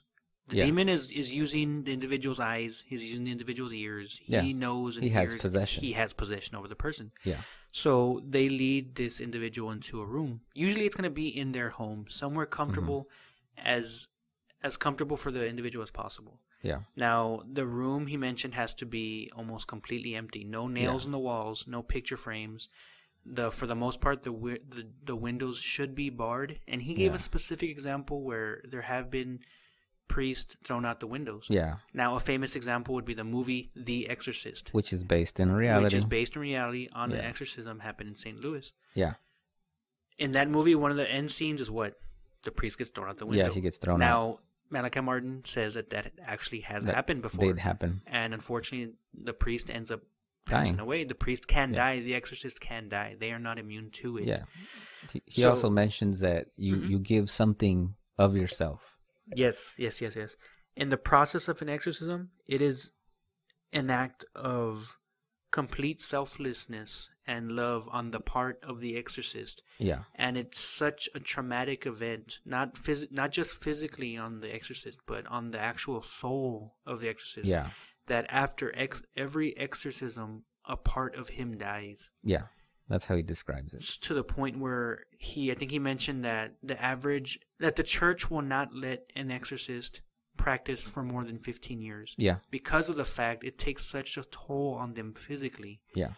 That they can't even continue on anymore. The average lifespan, I think, of an exorcist he mentioned was like 56 or something. Yeah. They die extremely young because of the toll that's taken on them. Yeah. So it's hard. It's a true act of love on the part of the exorcist. Yeah. They love this stranger so much that they're willing to give their life for them. For the redemption. For trying to redeem them or trying to save them from this possession. So it's a testament to all exorcists out there. Yeah. And I would encourage you to listen to the interviews. But once the individual is led into this room, and it has to be completely empty, as far as no nails on the walls, like I said, no picture frames, no furniture, nothing loose. And the reason for that is because paranormal phenomena does happen. Things float around. Things can hit you. Things can do that. Anything brought into that room is physically... It's fair game. No, anything brought into that room is... Yeah, it's fair game, one. But it's also physically held by the exorcist, his assistant, and if any other additional assistants are needed. So a crucifix, holy water, Bible, whatever they need to take in, they feel need to take in, is literally physically in their hands. Like strapped down. Yes. So it'll fly. It'll fly, yeah. Stuff literally hits the fan. Yeah, now that you said that, he mentioned that there have been instances in where it is literally so frightening that the exorcist or the assistants lose control of their bowel movements. I would be like right off the bat. They literally had the bleep scared out of them. Yeah. Yeah, it's scary. It's scary. I mean, you're messing with a whole nother level of evil. Of demon. You're literally the demonic level is where you're at now. Now, once you start, you can't stop. You can't really... Oh, let's take a break, guys. Let's take 5. I'm sweating or whatever. No, I'm tired. Constant. It's gonna be. Now, can you imagine for 2.5 years? Now he did that. Can you imagine for weeks on end? Now he was able to do that because that's what he did for a living.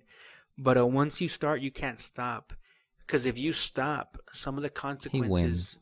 One, the demon wins, and 2, he's gonna go after you now. Yeah, because you went after him. So what do you think he's gonna do? He's gonna go after you, and he's gonna go possess you. Yeah. So, which is one thing he mentions, and I would totally recommend: do not try this at home. No, leave this like to we the were saying. Yeah, like we were saying. If you know somebody, or you feel like yourself, go to a professional. And by professional, I mean go somebody that's done this before, that has a proven track record. Don't go to your grandma so she can do the egg thing, or or don't go to a relative that knew a guy or whatever. No, go to somebody that knows what they're doing. Yeah. Now, once they're in the room, he does mention that there can be instances where the temperature does change. It can get cold. It can get hotter. There are horrible smells, and it's usually happening within the first 20 minutes. The demon knows what's going on. Yeah. And one of the things he mentioned is, it's real when you have that innate feeling that something in the room wants you dead. Yeah. That's when you know it's on. That's when you know it's on. The demon has actually made it clear that it wants to kill you. Yeah. It wants you eliminated. It wants you eliminated. It wants bothered. It's been bothered. He wants you completely dead. So it's going to do its best to kill you. Yeah. And he's mentioned that there honestly have been instances where people have died from a heart attack. Yeah. Priests during an exorcism, assistants for the most part. Yeah. Because like I mentioned, it's a confrontation between the will of the exorcist and the demon. It's not a healing. Wills. It's not like you're healing the person from the possession. No, you're literally taking out that spirit, that unclean spirit in that body. You're taking it out. Yeah. You're not healing that person. You're literally just removing that entity from them. It's a whole nother level. Yeah. Now, the exorcist, for the most part, will ask the name of the demon. And the name will usually indicate what it does. Once again, I am not going to repeat some of these names. No. I'm not going to Don't even try. Now, for the most part, you, not for the most part, you actually have to stay in control of the entire conversation the entire time. Never are you supposed to converse with the demon. You're never supposed to ask. So you're never supposed to respond to the demon's question. The demon is literally the embodiment of deception. Everything that comes out of that possessed mouth is a lie. Yeah, which means that they're going to use every resource they have available to try and get you off guard, to try and, make you second guess your faith and your will. And ways that the demon will do that is it will try, one example he gives is it will try to pit the assistants one against the other. It will say that this assistant's wife was doing something with the other one. It's gonna do its best to cause strife, which is why I mentioned it's the battle of the wills. This demon is probably gonna know things about you that you wouldn't want to tell anybody else, and it's gonna expose you.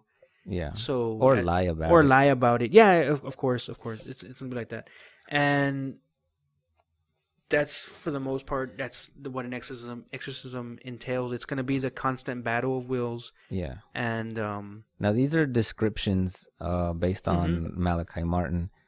I know that at least you have some stories, maybe not of exorcisms, but demon possession. Yeah, demon possession and the effects or the supernatural happenings of demon possessions.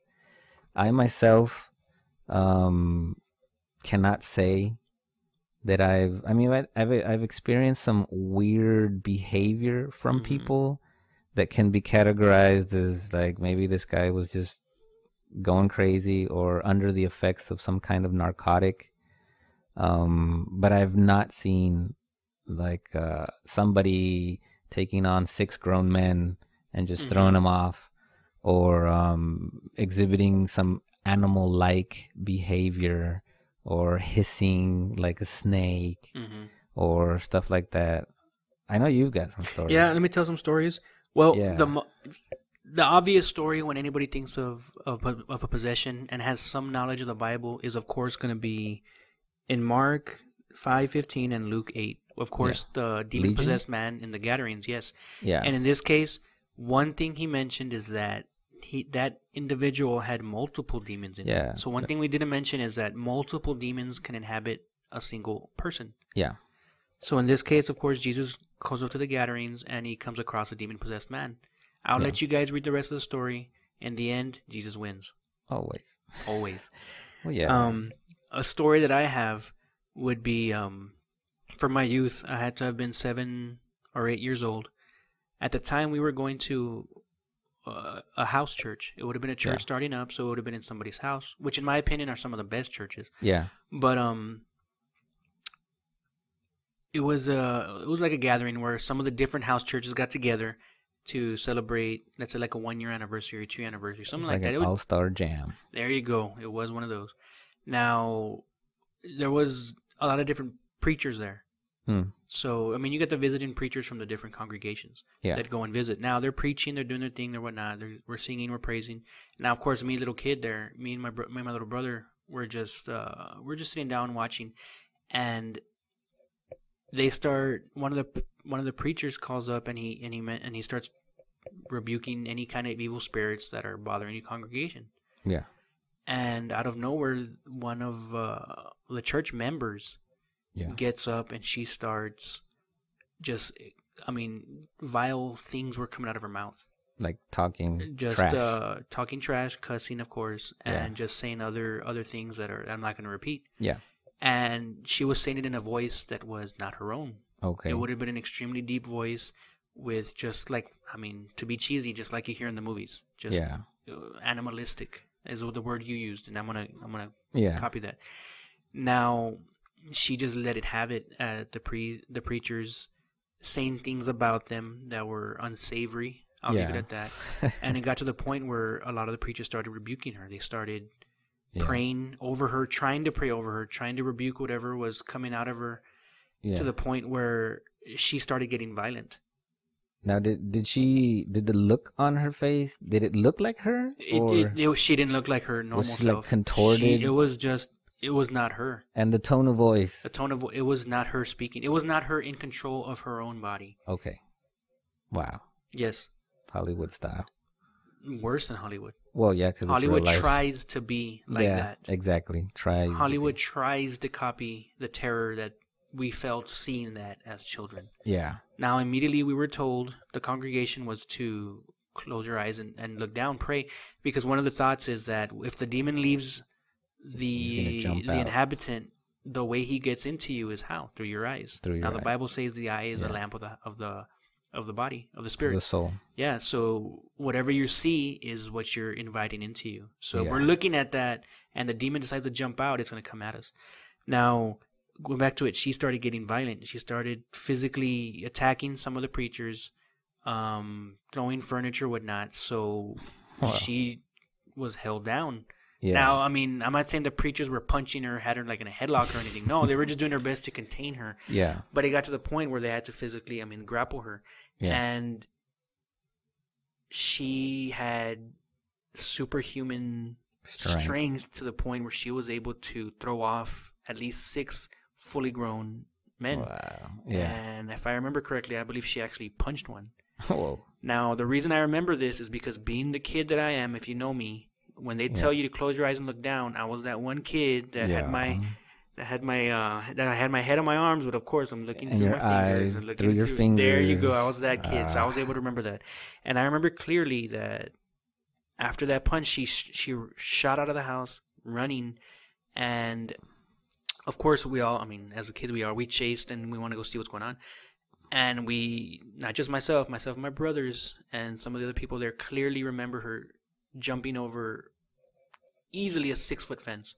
Like one bound jump? A single bound jump. Whoa. Clearing a 6-foot fence like nothing. Barefoot. Yeah. By this time she was barefoot. Into a freshly cut sugarcane field. Oh. And just ran straight through it. Now, if you know anything about sugarcane field, now when they cut the sugarcane, it's going to be sharp. It's jaggedy. It's jagged. It's like might as well running through a field of broken glass. Yes, of razors. And she just kept on running. So that was one story, yeah, and there's a few other ones. I'm gonna give some examples of. Oh, you know what? That was actually one of the possessions. I've heard stories of in other churches where the church will be praising, worshiping, doing what they do, and of course they always call out any kind of bad spirits molesting the congregation. Yeah. And some people will. I've heard a story of a woman that actually started speaking in some language or whatnot in this horrible voice and actually started slithering under the pews like a snake. Wow. Yes. That's pretty crazy. See, stuff like that, growing up in the church, I believe it because I've seen it. Now, that specific event I did not see, but I believe it happened because of the people that told me what happened. Yeah, yeah. Again, now I've seen empirical data. Yes, there's your empirical data, and I've seen with my own eyes other instances where a seemingly normal individual, that unknowns to us had some addiction, will suddenly just either snap or just completely change persona to the point where they're unrecognizable, and they start cussing, blaspheming, in the middle of the church. I've been fortunate enough it hasn't got too violent, or the violence wasn't geared towards me, but I've seen instances where yes, the possessed does become violent with the pastor. Wow. Now in these cases, I'm describing a possession. An exorcism is something totally different. Yeah. Now, so the possession made itself evident because of the deliverance ministry that was being performed. These deliverance are kind of just poking out and feeling out who's possessed.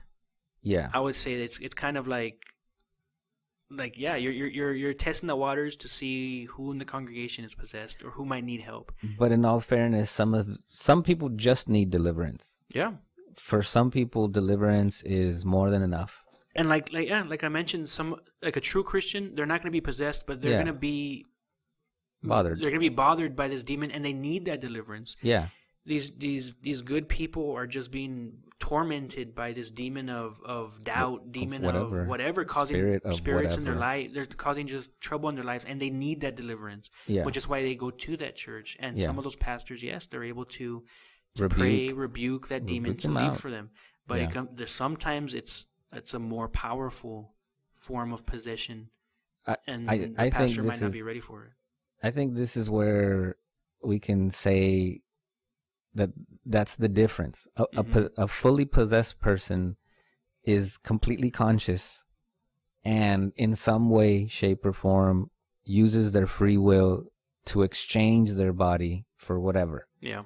Whereas someone who's being obsessed upon by a spirit, they haven't reached that level. They might never, because, like I said, Yeah. they're true born again. Exactly. Christians. So a deliverance ministry would be more than enough to rebuke the spirit away and stop bothering this person.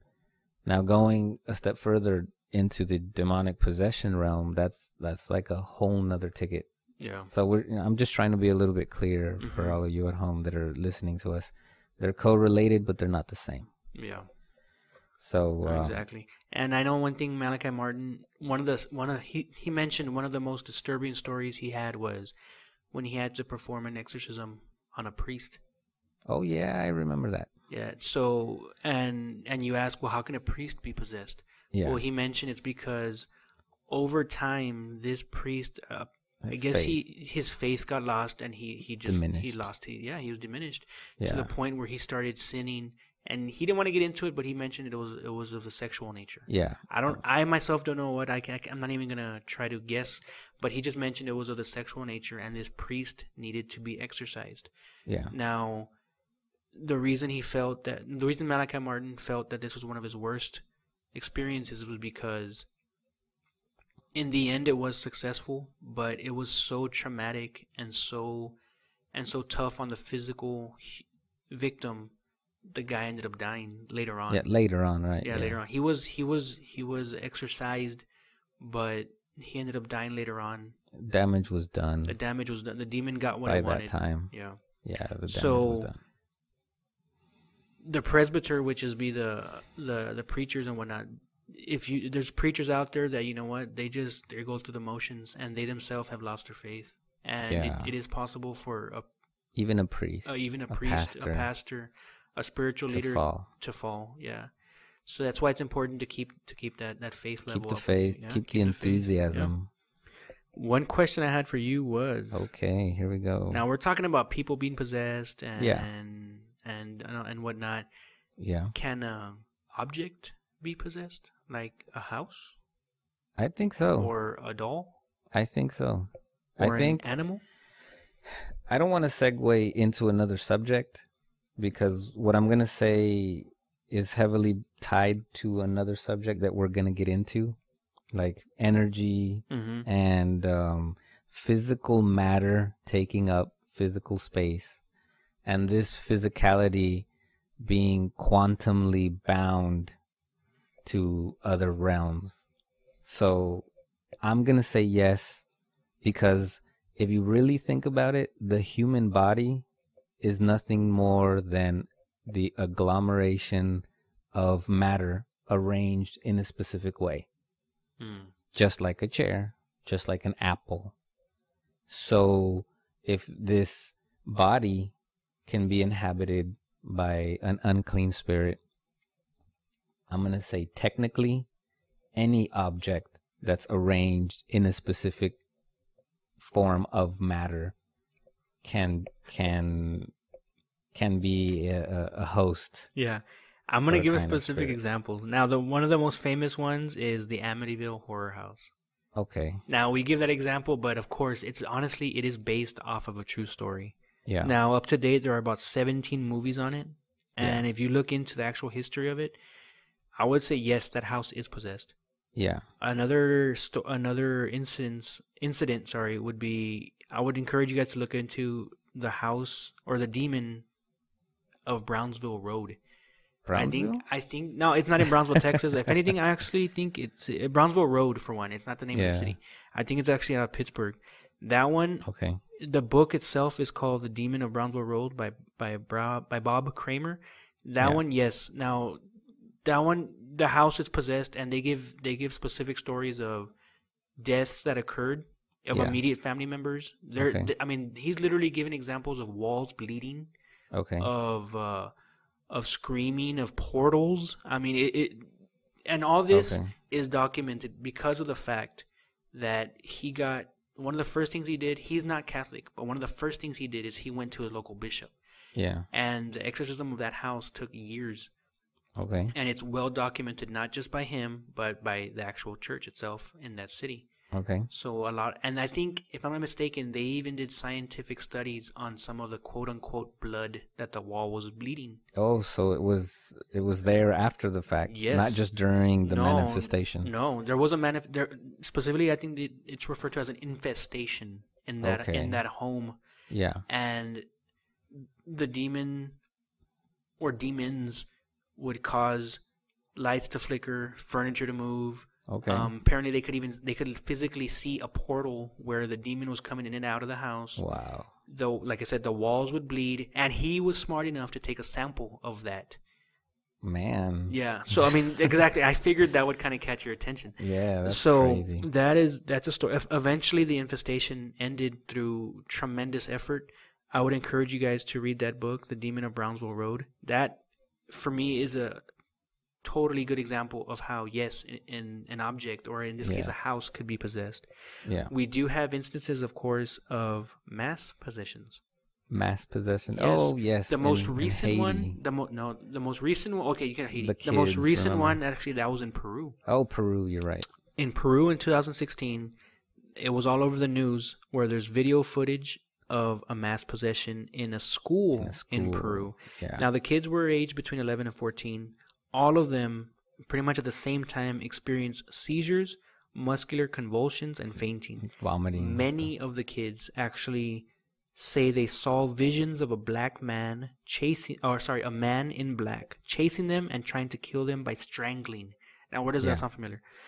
Now, of course, people or the psychiatrists or whatever are going to attribute that to like a gas leak or mass hallucinations or whatnot. There you go. But you got nearly 100 school children saying that exact same thing. And on this case, it was recorded.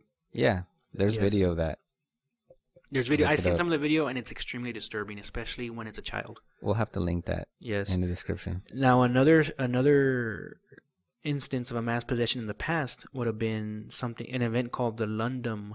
It's Loudun possessions. Okay. Now, in this case, it was in the year 1634. In this case, an entire convent of nuns were possessed. Possessed? Yes. Wow. They were said to have been visited and possessed by demons following an investigation by the Catholic Church. A local priest was accused of actually summoning the spirits, and he was eventually, the priest himself was convicted of it. He was actually he was convicted of actually summoning the priest, and he was found guilty of sorcery, and eventually he was burned at the stake. The reason he was convicted is because the nuns themselves confessed to the fact that they were possessed and they were in on it. So you got an entire convent of nuns possessed. Now, an example of an object being possessed. I remember as a child seeing these movies called Chucky. Oh, there you go. I mean, I just say that name. I was waiting for that. Everybody knows what that is. That thing was so terrible. Yeah. Did you realize it's actually based off an actual possessed doll? I had heard about that. Now, the Chucky movies, or the 1988 movies called Child's Play, they're based off a doll by the name of Robert. So it wasn't named Chucky? No, it was not named It wasn't Chucky. scary enough. It wasn't, exactly. And Robert's kind of nice. Yeah. No, in this case, it's called Robert the Haunted Doll. Now, this doll still exists. It was owned by... Is he still haunted? The guy's name was Robert Eugene Otto, and it is haunted. And it's right now where the doll lives, I guess you could say, is in a museum in Florida. Wait, but so the doll is still exhibiting supernatural phenomena? Yes. What? The doll, according to the people that own it, which would be the museum, it moves around. But lightly, not... No, I mean, my mind goes to the movie. So. Yeah, you're thinking of it's going to pick up a knife and come straight after you. No, it's not going to be like that. It's not going to be like Chucky where it's driving a car trying to run you over. Yeah, I was like... and then the bride, he's even got a girlfriend. He's got a girlfriend, yeah. No, in this case, the doll, it was owned by a guy named Robert Otto. Okay. The doll's alleged to be cursed because of the fact that the doll was given to him by an individual that would practice voodoo and magic and would place a curse on this doll. Whoa. Now, specifically, that doll, I think, was protecting this kid. Okay. at the time. Now, through the years, he got older and got older, He got whatever. But bored. the doll kind of stayed with him. What? He died, but the doll was still possessed or still had some abilities to where, like I said, it would move. Yeah. If somebody insulted the boy or the doll, Yeah. bad things would happen to the person that did the insult. Wow. So even in the museum, there's stories or there's instances where somebody will go up to the doll and like challenge it, like move, or like, you know, they're going to be that guy that's, oh, if you're possessed, move, or pick up your arm or whatever. And the doll's, of course, not going to do it right then and there. Yeah. But later on, that person just has extremely bad luck, quote unquote, and terrible things happen to it. Yeah. To where, unless that person comes back and apologizes to the doll. Okay. Yeah, I know, it sounds stupid. It's funny. Yeah.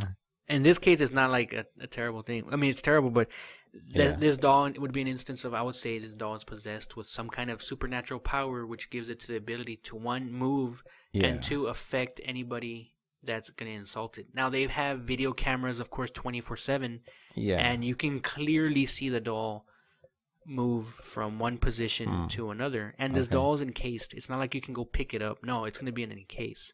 Man. To preserve it, because it's over 100 years old. This thing is super ectoplasm? Ugh. All Ghostbusters Yeah, style. Ghostbusters for those, you know. So I just wanted to leave that as an example of an inanimate object. You got the two houses I mentioned, the mass possessions, and you got the doll. Apart from the biblical story, the biblical narrative, of course, we know. So possessions do exist. Yeah. For those of you that deny possessions, or those of you that don't even believe that a demon is anything but a figment of your imagination, I would reconsider, and I would pray for you, for one. Yeah. And I would refer to some of these stories. You got personal eyewitness accounts. Well, and really one thing I wanted to touch on real quick is one thing Malachi Martin mentioned that was extremely bothering and sad to him, is that he said there's an increasing disbelief of Satan and evil in the church. So he's mentioning that you got priests that don't even believe in Satan anymore, or you got preachers that don't even believe in the devil, as far as him is actually existing, because they preach so much about love and love and love, which is true, which is good. But they completely forget about the other part of the battle. And they deny that the devil even exists. And that, of course, is the devil's greatest trick, convincing the world it doesn't exist. Definitely. So I would want to touch on that. And really, willful ignorance is what I think they're suffering from. One thing he mentioned is that the priest either doesn't believe, doesn't want to believe, or doesn't want to deal with it. You know what I think?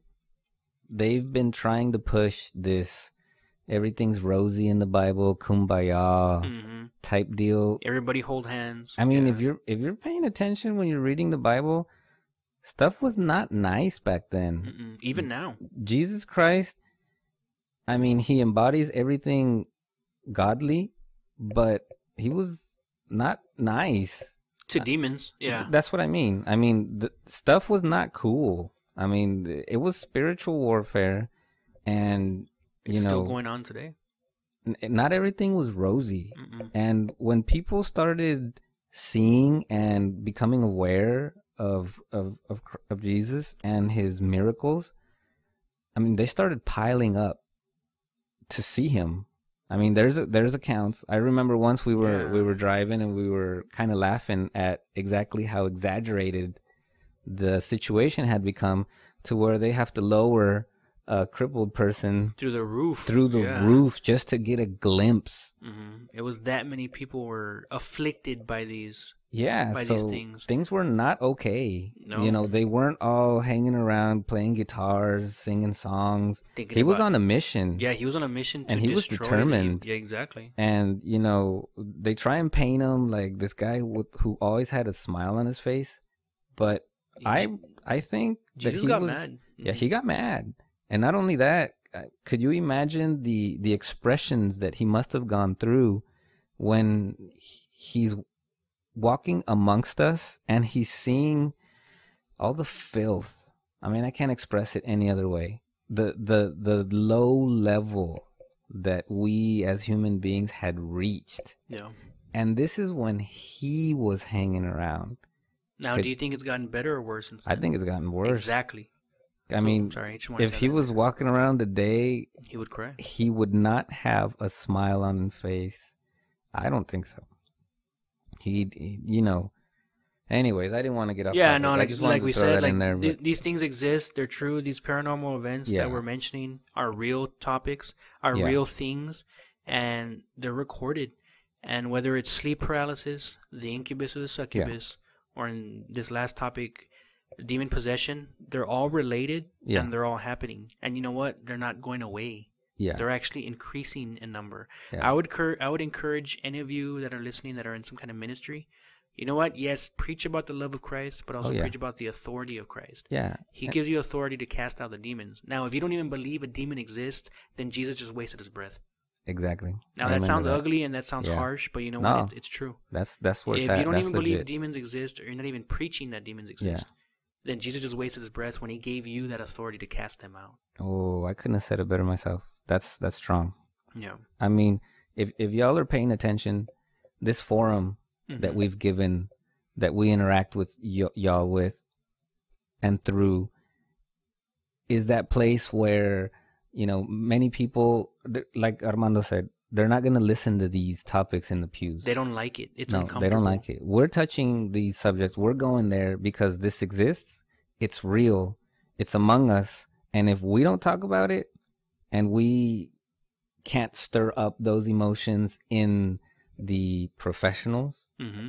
the ordained, the people who have given their life to minister to others, then we haven't done our job either. Mm-hmm. So Then we're just as guilty. then we're just as guilty, you know. So the hope that we have is that either directly or indirectly, that one preacher, that one minister is gonna reach our show and is gonna realize that we've been breaking it down, trying to correlate these topics so that you can see tangibly that we're talking about the same thing, that we're giving examples of how a demonic possession can happen, through what medium, Mm-hmm. in what astral plane they're existing, different examples of how we interact with those astral planes where Yes. they're exhibiting their paranormal activities, so that you can have a more refined mental image of how all of this ties in together to the big picture, Mm-hmm.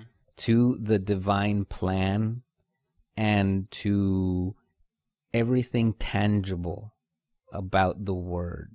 Yep. So, you know, Yeah. I'm going to leave it there. No, well, definitely. And in order to defeat the enemy, you have to identify the enemy. Yeah. So if we can't even mention what's going on, like it, I don't know how many times I've overheard conversations in other churches or whatnot, where somebody comes up to the pastor saying, you know what, I had an experience similar to, like, let's say, like the incubus or the succubus. Yeah. And the pastor get just shunned. kind of, They don't not wanna go shunned, into but it. they don't want to go into it. They don't want Yeah. to. So what, like, how did you just help that individual? Yeah. You didn't. Exactly. Exactly. Either by willful ignorance, like you just said, or just the fact that they don't want to, or unfortunately, there's some times where they just don't know. Yeah. And the reason is some of these seminaries are just teaching theology, doctrine. You have Yeah. to observe this festival. You have to eat this. You have It to seems don't do that. separate from But our they lives. don't even talk about, or they don't even mention that. And if the preacher doesn't even know, you think the laity is going to know? Yeah. Probably not. No. Probably no. not. So how can you explain what's happened to you when you don't even you don't hear it preached? Yeah. But There's like an abyss between what's preached and what you sometimes, live. yeah. Yeah, there's a sense Exactly, of yeah. it being totally separate, totally different from your Yeah. day-to-day life. And it's not. And whether you like it or not, whether you accept it or not, we're in a war. So Oh, yeah. you might not be at war with them, but they're at war with you. Yeah, And if you can't even identify them, well, you know what? You already lost. you already lost. I apologize and I'll pray for you, but you already lost. Exactly. And that's exactly what the devil wants, Yeah. for you to feel comfortable, Yeah, for exactly. you to feel like you're okay. Like you're all right. Nothing's happening. Nothing's happening. We're good. We're good. But things are not good. If you got sleep paralysis, take a Tylenol. You'll be all right. There you go. The devil likes that. Or you know what? Take some other Yeah. heavy narcotic Yeah. medication. It'll go away. Yeah, he wants you to not invoke Jesus. He wants you to Yeah. not go towards the church. Yeah, Not go to your pastor. exactly. Not open your Bible. Exactly. That's what he wants. Which But, is the best thing you can actually yeah. do. And I didn't mean to lecture. I mean, there's amazing pastors out there. There's Yeah. amazing preachers out there. I have one, and he's awesome. Yeah. But we just want to talk about that, and we want to raise the awareness. There you go. I'm That's really a good- happy that you know what, this was really a dark topic, and Yeah. I did share some personal experiences. I got a little depressed. It can get depressing, and Yeah. honestly, one thing that we did before we actually even started the show is we prayed. Yeah. And one of the reasons I try to pray before doing research or talking about this is because it can get depressing. Yeah. Especially when you start researching or studying some instances, because they really are sad. I mean, these people Yeah. are in pain. These Yeah. people are suffering. Yeah. Now, it you can get immersed in it sometimes, and it's happened to Yeah. me where, you know what, I hear or I read so many stories about this Yeah. that, you know what, you can't help but getting down. But that's Yeah. where I think, you know what, that's where you got to pray. You got to ask God for the strength, and He strengthens you. And over time, you know what, you're just building up that armor, that spiritual armor that you need. Yeah. But we just meant it really as like a tutorial. I didn't want to get anybody depressed out there. No. At the end of the day, I think I mentioned it. You know what, Jesus wins, man. Yeah. We know the end of the story. Jesus wins. That's already Yeah. decreed. It's already decreed. It's already said. It's gonna said and happen. done. Yeah. But I think On on the that- next show, I think, you know what, I know I don't want to spend too much time on the paranormal, but you know what, we still have a few more topics we want to talk Yeah. about. Not so dark. Yeah. But, I mean, I've gotten requests. I've gotten requests to, you know what, now all Yeah. next week is gonna be all Carlos. What?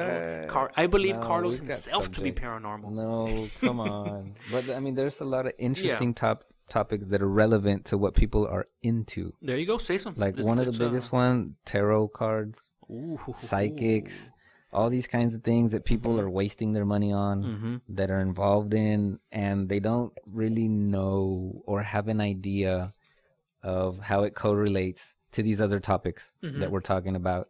And for all you know, you go in for a tarot card reading and You walk out with a demon. you walk out with a demon. Exactly. So we're trying to raise the awareness. We're trying to hit on these fringe subjects, correlate them, give you some resources to go research on your own, get you enthusiastic about seeking your own salvation. I really want to touch on UFOs.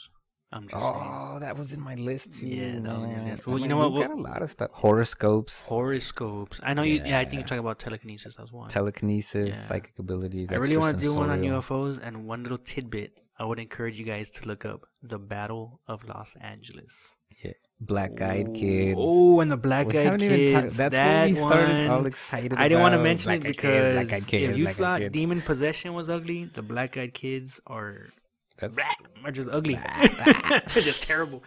You know what? Yeah.